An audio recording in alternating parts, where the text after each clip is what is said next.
Yo, what's going on, everybody? Welcome back to ChasePacks. In today's video, we are continuing on with our little mini series on all the sets that are about to rotate out April 10th of this year from the early Scarlet and Violet block. Today is 151, but obviously we all know, if you don't know, 151 is going insane. The singles are absurd. The sealed product is absurd, has been absurd, but we're going to stick with the theme of this series. At first, we're going to talk about the sealed product and the singles and just do a little set breakdown on it.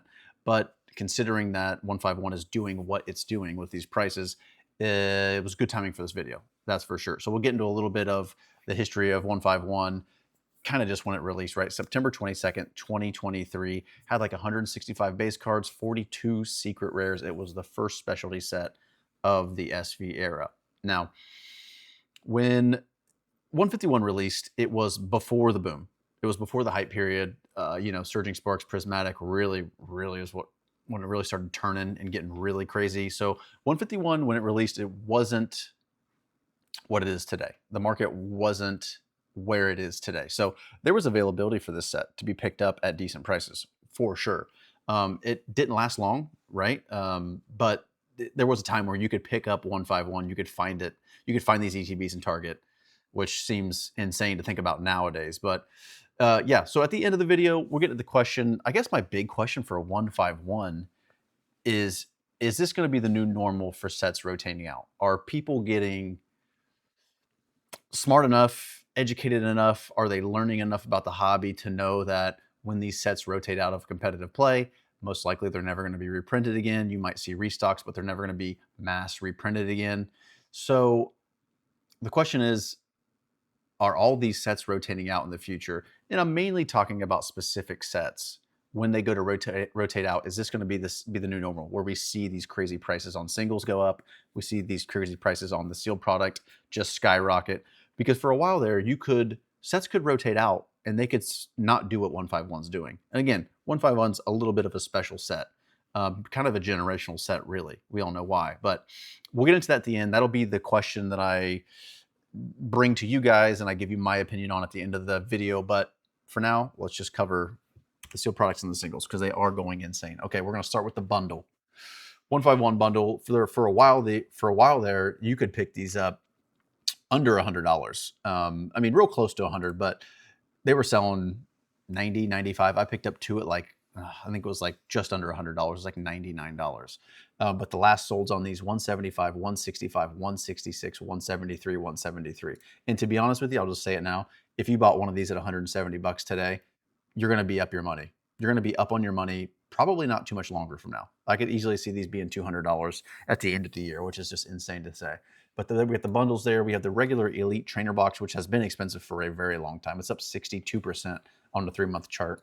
Last solds on the ETB, 615, 625, 600, 600, 600 on the regular ETB there. We have the Ultra Premium Collection. This is a really awesome box. Get a lot of packs in here. 871 market price, up 49% on the 3-month chart. Listings, 940, 945, 935 for the UPC. Wasn't that long ago you could pick these up. What were these, like in Costco, I think? Like 85 bucks or something like that. There's probably a couple of different places I think they were that cheap. Crazy to think about now. The individual packs, we do not have sleeve packs. This is a specialty set. Last solds, 10 of them sold at 30, 2 of them sold at 23, 2 of them sold at 23. That's Korean, so we'll skip those. Individual packs, I said it in my last video, unless you're a rip and shipper, unless you have a relationship with a rip and shipper and you're a business and you're selling them individual packs for their business, I don't really screw with individual packs. Just too much weird stuff can happen with them. And yeah, that's my opinion. That might be somewhat unpopular. I know there's probably a lot of people out there who just, buy sealed products, and they might be an EX box they really like, but they know that, EX boxes aren't super investable and they just break it down and keep the packs and they got a box full of packs. I know plenty of people like that. And there's nothing wrong with that. Because people will buy them. If people need the packs, they will buy them, especially if you're a reputable seller or they trust you, you have a relationship, blah, blah, blah. Personally, for me, with my collecting and my investing, I stay away from individual packs. It's just something I don't do. The booster bundle display it's up 34% on the 3-month chart. This isn't terribly surprising. The sale prices on these 1900, 1800. It says no shrink on that one though. So 1900, 19. Yeah, they're all in the 1900, around 1930. 1939 was the most expensive one sold on 3.9. There's a premium to the booster bundle display. Not really worth it for me. I'd rather just have 10 individual packs and not pay the premium, and it'd probably be easier to offload if you're looking to sell in the future, but that's just me. The Blastoise card, this is the one up 171% on the 3-month chart. Looks like they were selling, let's see, let's get to the beginning of the year. Less than $80 at the beginning of the year, and it seems like at the end of February, it broke 100, and then it's just straight up from there. Last solds on the Blastoise SIR, 188, 184, 185, 175, 190. I picked this card up. When did I pick this card up? It was last year. Might have been in the summertime last year. I think I bought it for like $70. It's just crazy to think of how fast these cards are going up. And once one of these go up, and as soon as people realize that we're not getting more 151, and the sealed product gets super expensive and nobody wants to open it because they're paying, $170 for a booster bundle, it's not surprising. It's not surprising the price is going up. What is surprising is how much it's going up and how quickly, right? The Venusaur card, this is a gorgeous card. Might be my favorite card in the entire set.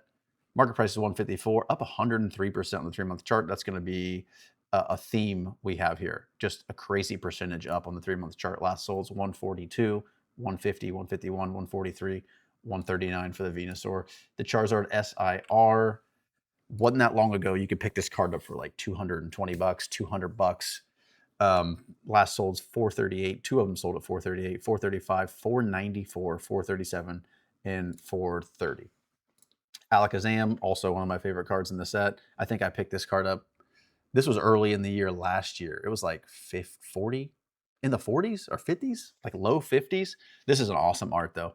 $90 on the market price there, up 108% on the 3-month chart. Last solds 87, 88, 89, 91, 88 for the Alakazam. This was criminally undervalued in my opinion when you could buy these for like $40, but getting a little love now. Market price $90. The Charmander, which is probably the most shocking out of all of them for me, 150% up on the 3-month chart. This is an illustration rare. Last solds 130, 131, 130, 198 for a copy right here. I really hope that was a nice copy. That's just, for an illustration rare, it's insane seeing those prices. The Squirtle, 130 market price, up 209% on the 3-month chart. Last sold 117, 117 essentially, 117, 122, and 118 on that one there.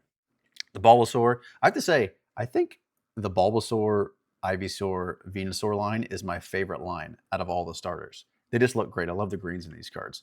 Up 130% on the 3-month chart. Just, it's hard to get used to saying that. $97 last sold, $100, 94, 92, and 89 for that one there.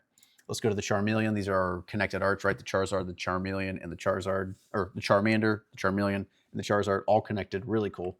Up 150%, 156% on the 3-month chart. Last solds. Let's see, those are Korean, 89, 90, 88. It's crazy seeing, so the SIRs aren't, I mean, the prices are crazy, but they are SIRs.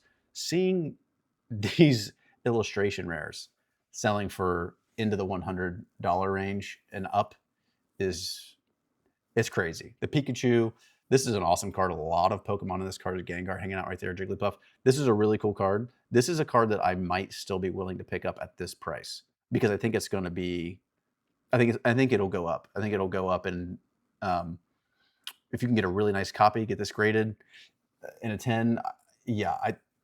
Pikachu, there's a lot going on here. It's an awesome artwork. Would not be shocked if this is a $130 card soon, to be honest. Last sold's $85. Let's see, that's a PSA 9, sold for $99 with the photo, $75 for the raw copy here. Great looking card. Psyduck, yeah, this is last sold's in the Psyduck, 67, 68, 74. This card was, yeah, below 30 for a while, kind of pretty much $30. And then let's see, like most of these cards, at the end of February, hit $43 and then just straight up from there. War Turtle, this is a really nice looking card. Love the blues in this one, up 150% on the 3-month chart. Market price $75, but the last solds are 70. Let's see, it says it's minty, sold for 90, 71, 70 for that one there. Japanese copy for 34. And if you're looking for some cheaper options, Japanese 151, the singles at least, are a way to go. Ivysaur up 86%. So I feel like one of the first cards we've seen in a while that isn't up over 100%. Market price $55. Last sold, two of them sold at 50, 58, $60, and 45 there. Dragonair, beautiful card, up 85%, market price $49. Last sold, 45, 50, 50, 47, and 58 for that copy there. Okay, last card we have is the Charizard full art. It is the ultra rare, up 104% on the 3-month chart, $51 market price. Last sold, 50, 50, 47, $60, $74 one sold on the 9th of this month. You notice that's going crazy when the full arts start getting expensive, you know what I mean? All right, guys, we're gonna wrap the video up there. Again, the big question at the beginning of this video, outside of it being a part of the mini series, was, is this gonna be the new normal for sets that are rotating out? I'm gonna say a little bit of both, right? I could see that I could see this happening with 151. It's not terribly surprising. I could see it happening with something like Paldean Fates. It's not terribly surprising if it would be happening with those specialty sets that are really, really popular. Sets like Base, Obsidian Flames, I think they could go under the radar and go unnoticed. But in the future, looking forward, I think the regular Pokemon collector investor is getting more educated, and this won't be as uncommon and surprising as it is with 151. But you guys let me know in the comments, how do you feel about the video? How do you feel about is this going to be the new normal for these really awesome sets going out of rotation? I'd love to hear from you guys. If you enjoyed, leave a like, subscribe, and I'll catch you in the next one.